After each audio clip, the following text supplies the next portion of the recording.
నాడు యూనివర్సిటీ మంచి భవిష్యత్తు కోసం తెలుగు విద్యార్థులు ఇష్టపడే యూనివర్సిటీ.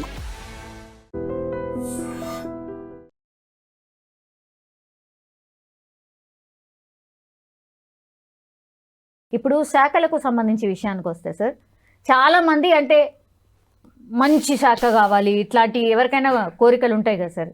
ఇప్పుడు సీఎం రేవంత్ రెడ్డి గారి దగ్గర ఉన్న శాఖల గురించే మాట్లాడదాం సార్. ఒకటేమో హోమ్ ఉంది, ఇంకోటేమో విద్యాశాఖ ఉంది, న్యాయశాఖ ఉంది, ఇంకా కొంచెం వేరే శాఖలు కూడా సోషల్ వెల్ఫేర్ ఉంది. ఇట్లా కొన్ని గట్టి శాఖలు కావాలా, కొంచెం ఛాలెంజింగ్ శాఖలు కావాలి అనేది కూడా జనరల్లీ ఆశిస్తూ ఉంటారు సార్. ఉన్న వాళ్ళ దగ్గర నుంచి తీసి ఇవ్వబోతున్నారా, లేకపోతే ముఖ్యమంత్రి గారి దగ్గర ఉన్న శాఖలు ఇస్తారా? ఇది ఇప్పుడు కొత్త మంత్రులు 3 వచ్చినారండి. ఆ 3కి డెఫినెట్లీ ఉన్న శాఖల నుంచే ఇస్తారు. 1-2 ఇటు నుంచి తీసుకొని ఇవ్వగలరు, కానీ నాకు తెలిసి ఉన్న శాఖలే ఇస్తారు. మేజర్ షఫ్లింగ్ అనేది ఇంకా కొంచెం టైం పడుతుంది, లాస్ట్ 2 yearsలో. కానీ ఉన్న శాఖలు అంటే ఇప్పుడు విద్యాశాఖ ఉంది, రేవంత్ రెడ్డి గారి దగ్గర ఉన్న శాఖ, మన ముఖ్యమంత్రి గారి దగ్గర ఉన్న శాఖలే. మున్సిపల్ శాఖ కూడా ఉంది, సోషల్ వెల్ఫేర్ ఉంది. ఇవన్నీ పెద్ద శాఖలు, చాలా ఇంపార్టెంట్ శాఖలు. హోమ్ మినిస్ట్రీ అంటే ఇది వెరీ ఇంపార్టెంట్. ఇండిపెండెంట్ ఛార్జ్ ఇచ్చి హోమ్ మినిస్టర్ పెట్టాల్సిన అవసరం ఉంది ఈ రాష్ట్రానికి. ఎందుకంటే క్రైమ్ డే బై డే చాలా పెరుగుతుంది. క్రైమ్ కు కంట్రోల్ చేయాలంటే డెఫినెట్లీ ఒక సపరేట్ హోమ్ మంత్రి కావాలి. ఇంకోటి ఏదంటే ఛార్జ్ మెమోస్ అనేది ఈ పోలీస్ డిపార్ట్మెంట్లో చాలా ఎక్కువ ఉంటుంది. ఆ ఛార్జ్ మెమోస్ దాని నుంచి తొలగించాలంటే డెఫినెట్లీ మంత్రి ఉండాలి. ఆ మంత్రి ఎందుకంటే డీజీపీ లెవెల్లో కూడా ఆ ఛార్జ్ మెమోస్ తీయలేరు. మంత్రి ఉంటే ఆయన ద్వారా పోయి వీళ్ళు మా సార్లు తప్పు జరిగింది, ఏదో జరిగిందని రిక్వెస్ట్ చేసుకుని దానికి ఛార్జ్ మెమోలు తీపించుకో, లేకుంటే ఈ ప్రమోషన్లు ఆగిపోతాయి, వాళ్ళకి ఇంక్రిమెంట్ ఆగిపోతుంది. ఓకే, ఎందుకంటే ఈ పర్టికులర్ డిపార్ట్మెంట్లోనే ఎక్కువ ఛార్జ్ మెమోస్ వస్తాయి. సో దానివలన ఆ యొక్క ఇండిపెండెంట్ హోమ్ మినిస్టర్ ఉండడం చాలా మంచిది. And for the sense of security గురించి కూడా మనం రాష్ట్రంలో క్రైమ్ తగ్గియాలంటే ఒక ఫుల్ ఫ్లెడ్జ్గా హోం మంత్రి ఉండాల్సిందే. ఎస్ సార్, ఐ థింక్ ఒక 30 to 40% పెరిగింది అనేది ఒక చర్చ సార్, క్రైమ్ రేట్. ఎందుకని కంట్రోల్ చేయలేకపోతున్నారు అనేది నేను చెప్తున్నా కదా. ఇప్పుడు దాదాపు 2 years అయింది. క్రైమ్ అనేది డిఫరెంట్ స్టైల్లో పెరుగుతూనే ఉంది. ఈ మన ఒక రాష్ట్రంలోనే కాదు, దేశంలో క్రైమ్ అనేది పెరుగుతుంది. ఎందుకు పెరుగుతుందంటే అన్ఎంప్లాయ్మెంట్ వలన ఈ క్రైమ్ వైపు చాలా, మళ్ళా డ్రగ్స్, ఇవన్నీ గాంజలు అవి, దానివలన కూడా ఎక్కువ క్రైమ్ పెరుగుతుంది. ప్లస్ హోంమంత్రి గారు ఇప్పుడు మనం సీఎం గారే ఉన్నారు కదా, అన్నీ ఆయన చూడడానికి ఇబ్బంది అవుతుంది. సపరేట్ ఉంటే దీన్ని కొంచెం తగ్గియచ్చు, ఈ క్రైమ్ని తగ్గియచ్చు. నో డ్రగ్స్ అని క్యాంపెయిన్ నడుపుకోవచ్చు, ఇప్పుడు కూడా నడుపుతున్నారు. దాన్ని కూడా చాలా స్ట్రెంథన్ చేయొచ్చు. క్రైమ్ని కంప్లీట్లీ మనము ప్రెషర్ చేసి దాని కిందకి తీసుకురావచ్చు. ఇలాంటి ఒక ఇండిపెండెంట్ ఛార్జ్గా హోం మంత్రి ఉంటే, ఆయనకు వేరే శాఖలు లేకుండా ఓన్లీ హోం మంత్రి ఉంటే ఆయన డెఫినెట్లీ చేయగలుగుతారు. ఇప్పుడు కొత్తగా వచ్చిన వాళ్ళు ఈ 3లో ఎవరు అర్హులు మరి హోం మంత్రి? ఇప్పుడు హోం మంత్రి అనేది హైకమాండ్ డిసైడ్ చేయాలి. ఎవరు చాలా స్ట్రాంగ్గా ఉన్నారు, ఎవరు కమాండబుల్గా చేయగలుగుతారు, వాళ్ళకి ఇవ్వాలి. మా ఒక పార్టీ కార్యకర్తగా, ఒక పొలిటీషియన్గా ఎవరు అంత స్ట్రాంగ్ ఉన్నారు? ఇప్పుడు మనమైతే అది ఏం చెప్పలేము, ఎందుకంటే ఉన్నరే 3. ఒకరు చెప్తే ఒక నారాజు, ఎవరు ఆశలు పెడుతున్నారో. కానీ మేము ఒకటే అంటున్నాం, ఎవరికి వస్తే కూడా స్ట్రాంగ్ హోంమంత్రిగా ఇవ్వండి. ఈ రాష్ట్రంలో క్రైమ్ ఫ్రీ రాష్ట్రము, డ్రగ్స్ ఫ్రీ రాష్ట్రం చేయాలంటే చాలా స్ట్రాంగ్గా హోంమంత్రి కావాలి. ఇప్పుడు కొత్త వాళ్ళకి ఇచ్చే అవకాశం ఉందా, లేకపోతే ఉన్న వాళ్ళు ఎవరైతే ఆల్రెడీ ఉన్నారో వాళ్ళకి ఎవరికైనా షఫలింగ్ చేస్తే జరుగుతాయని అంటున్నారు సార్? జరగవచ్చు కూడా, జరగకపోవచ్చు కూడా. ఎందుకంటే ఉన్న వాళ్ళ దగ్గర తీసుకొని ఇప్పుడు 3లో హోంమంత్రి ఇస్తే అంత స్ట్రాంగ్గా చేయలేరు అనుకోండి, తిరిగి ఉన్న వాళ్ళ దగ్గర ఒక శాఖ తీసుకొని వీళ్ళకి ఇచ్చేసి హోం శాఖ వాళ్ళకి ఇస్తారు. కానీ హోం శాఖ అనేది ఇండిపెండెంట్ ఇస్తే బాగుంటుందని మా ఆలోచన. ఎందుకంటే క్రైమ్ కంట్రోల్కి సీతక్క గారికి 2-3 శాఖలు ఉన్నాయి. డిప్యూటీ సీఎం గారు భట్టి గారికి కూడా 2-3 శాఖలు ఉన్నాయి. ఉత్తమ్ కుమార్ రెడ్డి గారికి కూడా 2-3 శాఖలు ఉన్నాయి. వాళ్ళు పెద్ద మినిస్ట్రీలో ఉన్నారు, వాళ్ళు హోమ్ తీసుకొని ఏం చేస్తారు? హోమ్ ఒక సపరేట్ ఇచ్చి మనం రాష్ట్రంలో క్రైమ్ లేకుండా చేయాలంటే సపరేట్ ఛార్జెస్ ఇవ్వాలి. ఆయన ఫుల్ ఫ్లెడ్ దాంట్లోనే బిజీ ఉండాలి. అప్పుడే క్రైమ్ కంట్రోల్ అనేది జరుగుతుంది. జనరల్లీ ముఖ్యమంత్రి దగ్గరనే హోంశాఖ పెట్టుకోవాలని చూస్తారు, లేకపోతే ఎవ్రీ టైం ఎవరు అందుబాటులో ఉంటారు, వెరీ యాక్సెసిబుల్ ఎవరైతే ఉంటారో వాళ్ళ దగ్గర పెట్టుకోవాలని ఉంటుంది సార్. కానీ గతంలో మనం చూసినాం, సబితా ఇంద్రారెడ్డి గారు ఉన్నప్పుడు, మహమూద్ అలీ గారు ఉన్నప్పుడు ఉన్నా లేనట్టు కిందకే ఉంది. మరి కేటీఆర్ గారే నడిపినారు ఎగ్జాక్ట్లీ. మరి ఇప్పుడు కూడా గదే జరుగుతుందా? అట్లా జరగొద్దని మనం కోరుకుంటున్నాము. మేము హైకమాండ్ కూడా అదే చెప్తున్నాం, అట్లా ఉండొద్దు, ఒక స్ట్రాంగ్ మంత్రినే ఇవ్వాలి. ఎందుకంటే కరెక్ట్ క్రైమ్ కంట్రోల్ అనేది కావాలంటే ఆయన భయం అనేది ఉండాలి, పోలీసు వాళ్ళకు భయం ఉండాలి, at the same time crime చేసే వాళ్ళకి భయం ఉండాలి. అప్పుడే క్రైమ్ కంట్రోల్ అవుతుంది.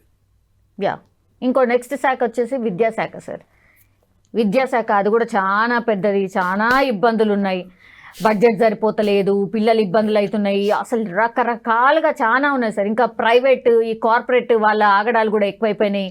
పిల్లలు చనిపోతున్నారు చాలామంది. ఈ ప్రైవేట్ కాలేజెస్ అనుకోండి, స్కూల్స్ వాళ్ళ రాజ్యం అయిపోయింది సార్. దీన్ని ఎట్లా ఎవరు కంట్రోల్ చేయాలి? ఎడ్యుకేషన్ మినిస్టరే కంట్రోల్ చేయాలి. ఎవరు ఉండాలా? మంచి చదువుకున్నవాడు, మంచి విజన్ ఉన్నవాళ్ళు, ఎడ్యుకేషన్కు తీసుకొని మంచి విజన్ ఉన్న వాళ్ళకి ఇవ్వాలి.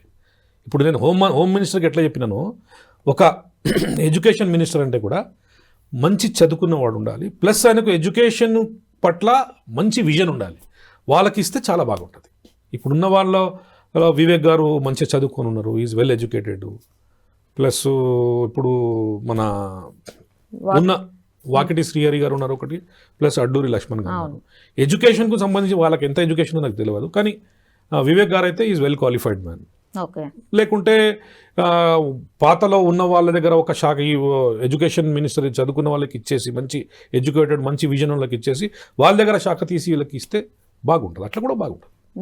ఇప్పుడు రేవంత్ రెడ్డి గారు అన్ని శాఖలు ఇవ్వరు, ఆయన దగ్గర 1 or 2 శాఖలు పెట్టుకుంటారు. అందులో మున్సిపల్ శాఖ కూడా ఒకటి. ఎందుకంటే నెక్స్ట్ జిహెచ్ఎంసీ ఎలక్షన్స్ కూడా రాబోతున్నాయి కాబట్టి ఆ శాఖని వదిలిపెట్టారు, ఆయన దగ్గరనే పెట్టుకుంటారు అనేది ఒక చర్చ సార్. ఇప్పుడు ఇంకా 3 మంత్రులు బాకీ ఉన్నారు. మీరెట్లా చెప్పుకుంటారు ఆయన పెట్టుకోవాలన్నది? మనం చెప్పలేము. ఇప్పుడు టైం టు టైము వేరియేషన్స్ జరుగుతుంటుంది, అన్నీ మారుతుంటుంది. అవన్నీ చూస్తూ అకార్డింగ్ టు సిచ్యువేషను ఏం చేయాలనే ఆలోచనతో ముందుకెళ్ళి అది చేస్తారు. ఇప్పుడు నేనే పెట్టుకోవాలని ఉంది అని ముఖ్యమంత్రి గారిని బద్నాం చేయడం మంచిది కాదు. ఎందుకంటే ఇంకా 3 మంత్రులు బాకీ ఉన్నారు. ఆ 3 మంత్రులు వచ్చినప్పుడు ఆయనకు ఉన్న శాఖలన్నీ ఆయనకి ఇస్తారని మేము అనుకుంటున్నాం. ఎందుకంటే ఇప్పుడు అన్నెసరీ ఏమవుతుందంటే మున్సిపల్ శాఖ నా దగ్గరే పెట్టుకోవాలి, హోమ్ శాఖ కూడా నా దగ్గర ఎందుకు పెట్టుకుంటారండి? ముఖ్యమంత్రి గారు అంటే it is not a small position. ఈయనకు ఒక భాష అంటే total is the complete responsibility of Telangana state. So ఆయన పెద్ద బాధ్యతలు ఉంటాయి. ఈ బాధ్యతలు ఈ పర్టికులర్ ఇండిపెండెంట్ ఛార్జెస్ వాళ్ళకి డిస్ట్రిబ్యూట్ చేస్తేనే ఆ పర్టికులర్ శాఖలో మంచి పనులు జరుగుతాయి.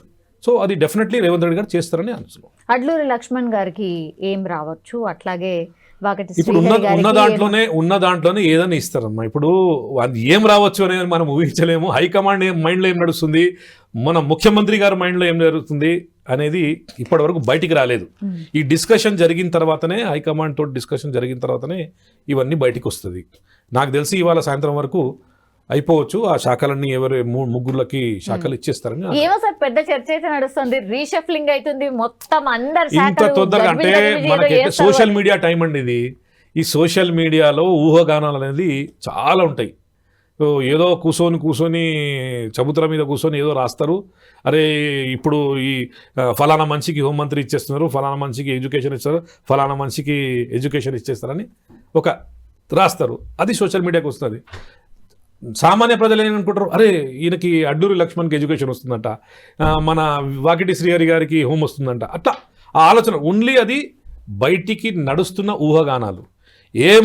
వస్తే కూడా వాళ్ళ కెపాసిటీ ప్రకారం హైకమాండ్, ముఖ్యమంత్రి గారు, పిసిసి ప్రెసిడెంట్ గారు, ఇన్ఛార్జ్ మీనాక్షి నటరాజన్ గారు ఆచితూచి డెఫినెట్లీ ఏది వాళ్ళకి ఎవరికి సెట్ అయితే చూసిస్తారు. Yes sir. ఇదంతా కూడా కసరత్తు ఎందుకు జరుగుతుందంటే రాబోయేది లోకల్ బాడీ ఎలక్షన్స్ కాబట్టి అందరినీ కామ్ డౌన్ చేసేసి కొన్ని పదవులు ఇచ్చాము, ఇగో మేము సామాజిక న్యాయం చేశాము అని చెప్తూ ప్రజల్లోకి వెళ్ళడానికి. సెంట్రల్ బడ్జెట్ రావాలంటే మన పంచాయత్ రాజ్ మనకు కావాల్సిందే. డెఫినెట్లీ పార్టీలో పవర్లో ఉన్నప్పుడు ఇంకా రాబోయే ఎలక్షన్స్ కూడా మనం గెలవాలని మనకు ఉంటుంది. లోకల్ బాడీ ఎలక్షన్స్ గెలవాలి, మళ్ళీ తర్వాత జిహెచ్ఎంసీ ఎలక్షన్స్ ఉన్నాయి. ఇవి ఒకటి తర్వాత ఒకటి వస్తూనే ఉంటాయి, చేస్తూనే ఉండాల్సి వస్తుంది. దానికి మనము ఏ ప్రకారం దాని స్ట్రాటజీ ఉండాలి, ఏ ప్రకారం దానికి మనము ఒక యాక్షన్ ప్లాన్గా ముందుకు పోవాలి, అది డెఫినెట్లీ వాళ్ళు ఆలోచిస్తారు, చేయాల్సిందే కూడా. జూలైలో అంటున్నారు సార్, జూలైలో అంటున్నారు. 2-3 monthsలో అయిపోతుంది అనుకుంటున్నాం మేము కూడా.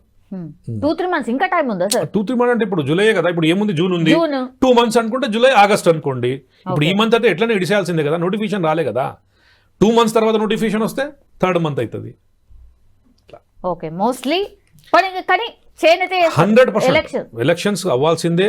పంచాయత్ రాజ్ ఫండ్స్ మన ఎలక్షన్స్ ఉంటేనే మనకు సెంట్రల్ గవర్నమెంట్ ఫండ్స్ వస్తాయి. చాలా ఫండ్స్ ఆగి ఉన్నాయి, ఆ ఫండ్స్ రావాలంటే ఇది చేయాల్సిందే.